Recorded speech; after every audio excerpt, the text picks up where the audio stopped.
Ya, kita kembali lagi di Polemik. Selain kita yang berada di studio iNews TV di sini, kita juga mau menerima saran, kritik, komentar dari pemirsa di rumah yang dikirimkan melalui akun Twitter @polemik iNews TV. Ada beberapa yang sudah masuk, coba kita lihat. Ada dari Sound of Lucas. Palunya gak lagi kan?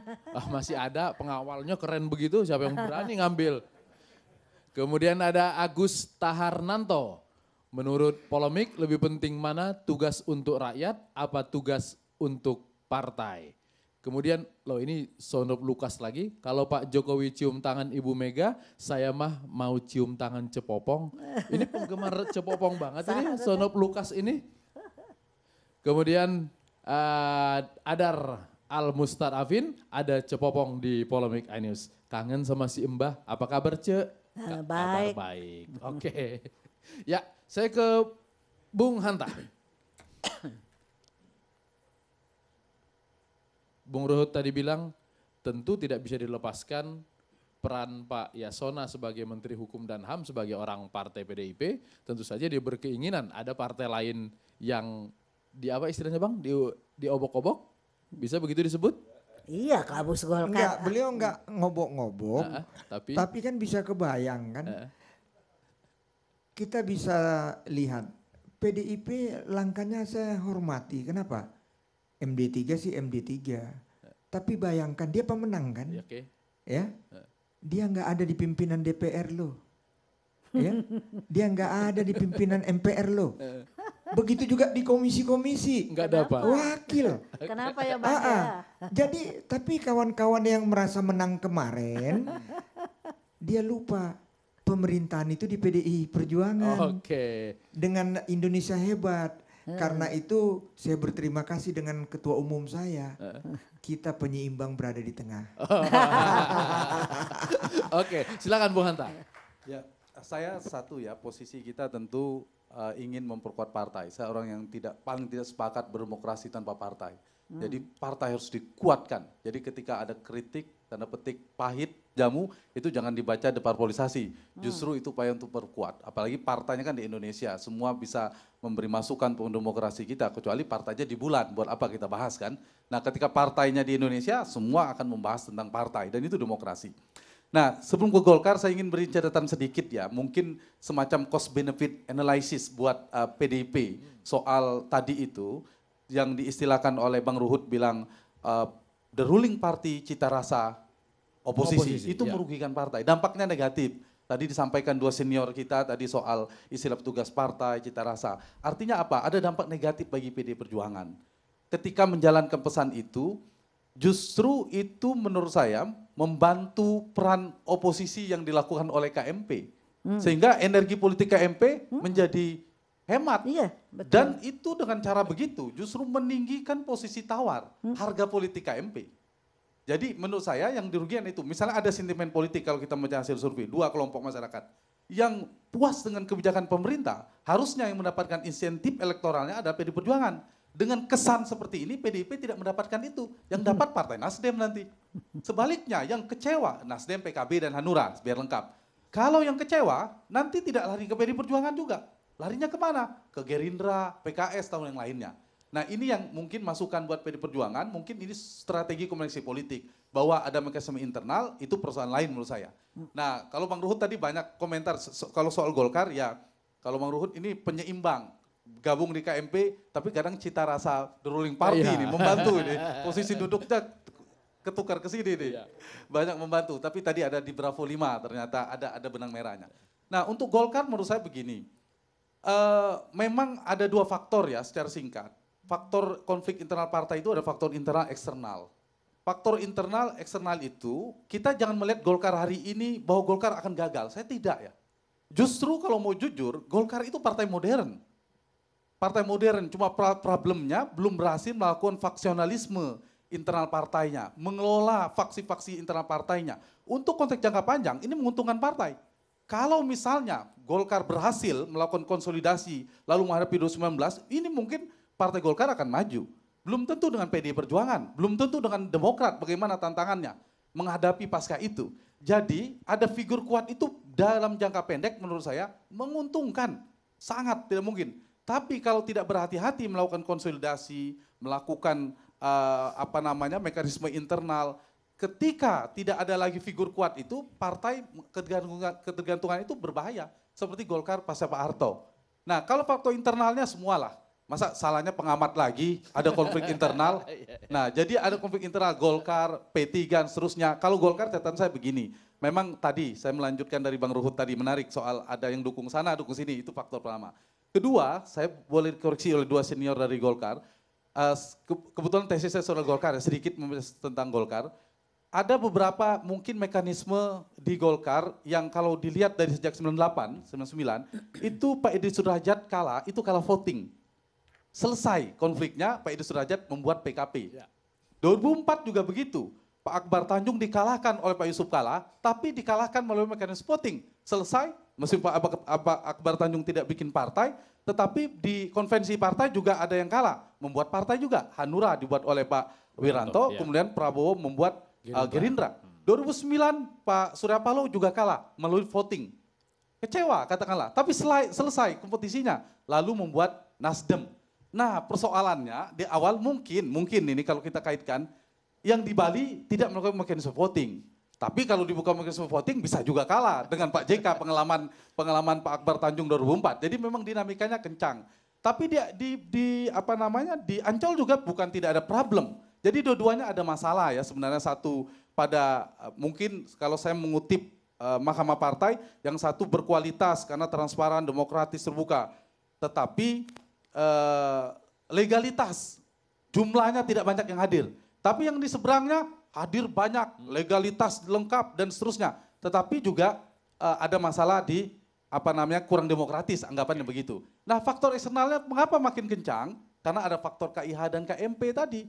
Golkar ini penentu. Di mana Golkar berdiri itu membuat KMP menjadi dominan. Tapi ketika Golkar berpindah ke KIH, ya sudah selesai, KMP tidak relevan lagi untuk dibicarakan.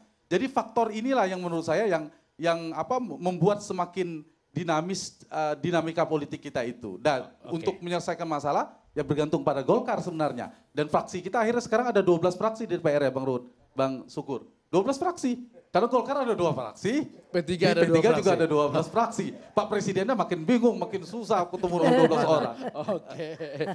Coba Bang ikut fraksi Golkar yang mana? Cepopong mah pokoknya mah Golkar ya peduli ting kalau di mana.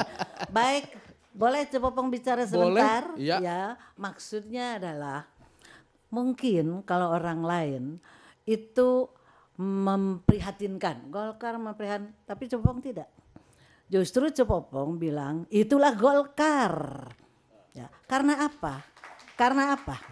Pasti Golkar itu dianggap something yang sangat kuat. Sehingga harus Kudu diawut-awut. Kudu diawut-awut. Jadi saya merasa justru Kang Cece, Cepopong mah merasa Bang Ruhut bangga.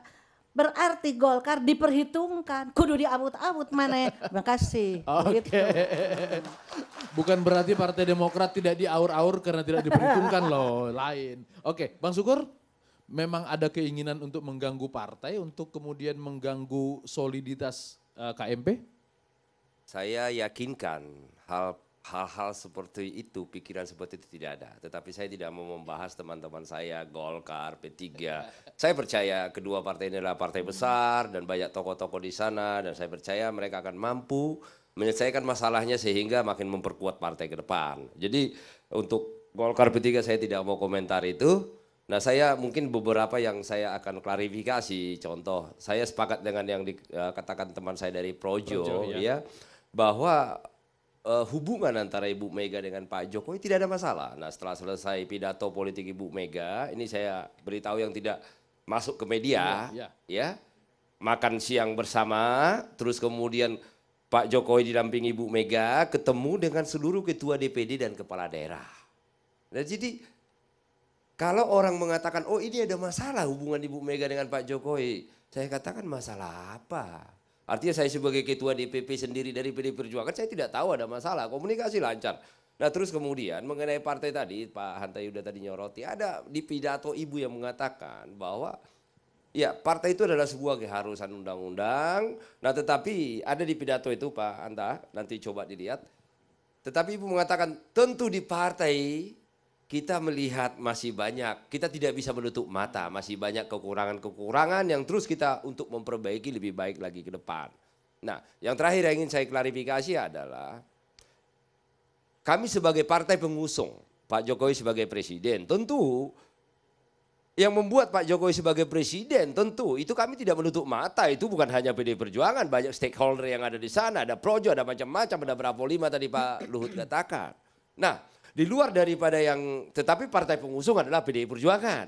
Nah, projo dan teman-teman itu penguat, gitu loh. Nah, di luar daripada itu, setelah Pak Jokowi sebagai Presiden Republik Indonesia, tentu bertemu dengan siapapun, kami mendukung. Karena apa? Presiden yang kami usung harus mendapatkan legitimasi. Lebih kuat lagi, contoh pada saat misalnya Pak Jokowi bertemu dengan Pak Prabowo, diskusi. Saya katakan, saya ditanya wartawan, Bang ini bagaimana? Ini jangan-jangan Pak Jokowi lari ke Gerindra. Ke KMP nih. Saya katakan tidak ada masalah. Itu bagus bahwa Pak Jokowi bertemu dengan Pak Prabowo itu adalah penguatan untuk mendapatkan legitimasi.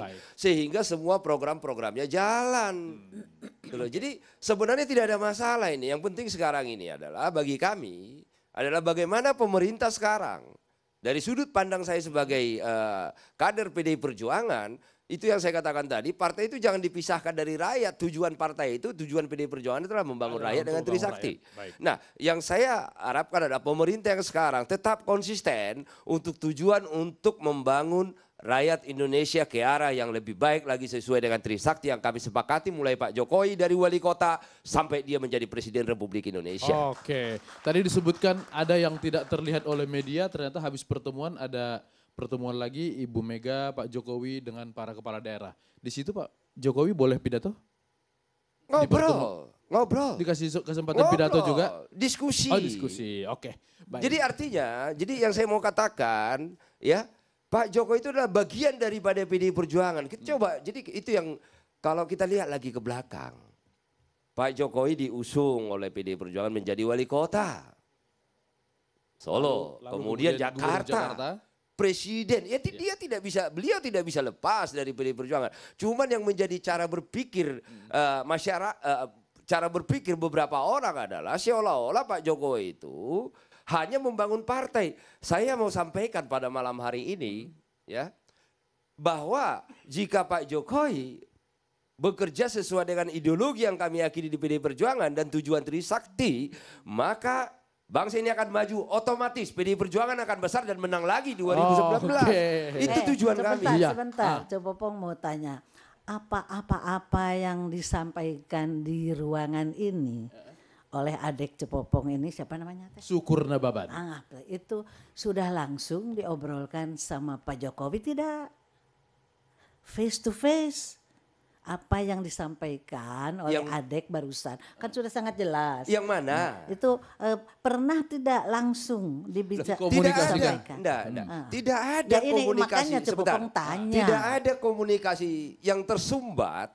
Tidak ada komunikasi yang tersumbat antara Pak Jokowi dengan Ibu Mega dan PDIP. Ibu Mega. Contoh yang tadi saya agak kelupa sedikit.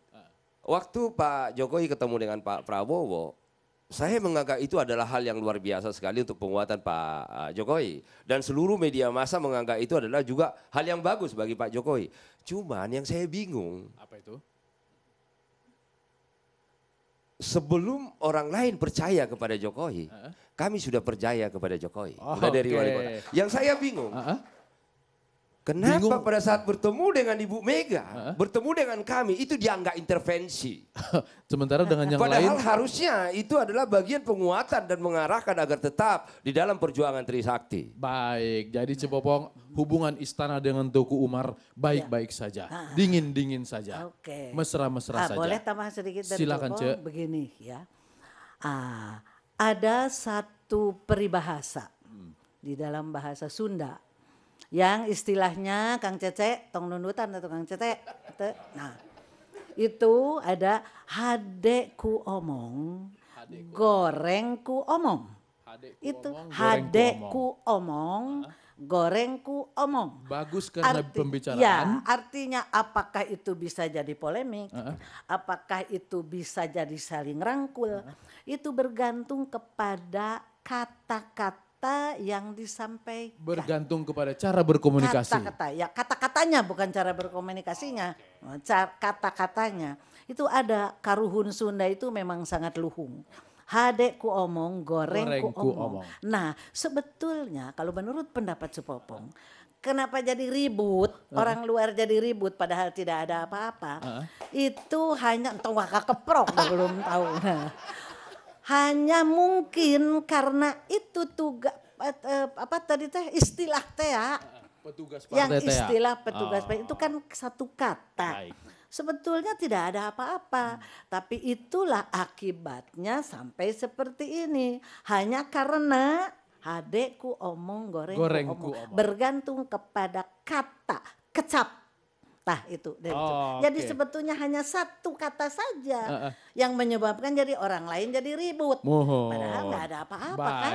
Nah nanti lagi supaya orang lain jadi ribut, sok kita ngomong aja seenaknya pasti jadi ribut. Pak Syukur, Pak Syukur. Yang dikatakan Syukur ini bagus sekali sebenarnya. Apa itu? Kenapa? Tadi kan bilang, oh ada kita gubernur dikumpul apa tapi nggak diliput TV. Kan indah sekali Ibu Mega waktu marah-marah itu yang jangan diliput TV. Jadi pertemuan yang diliput TV? Itu jangan. Kenapa? Okay. Apapun orang melihat. Baik. Tidak bisa terima, keluar. Bayangi Pak Jokowinya begini. Hati-hati. Ini apa kata saya sama klien. Jadi boleh sedikit biar saya jangan dulu, kan. nanti saya di stop Cepopong disuruh keluar kalau nggak saya hentikan sekarang. Kita harus istirahat kembali dan tetap di Polemik.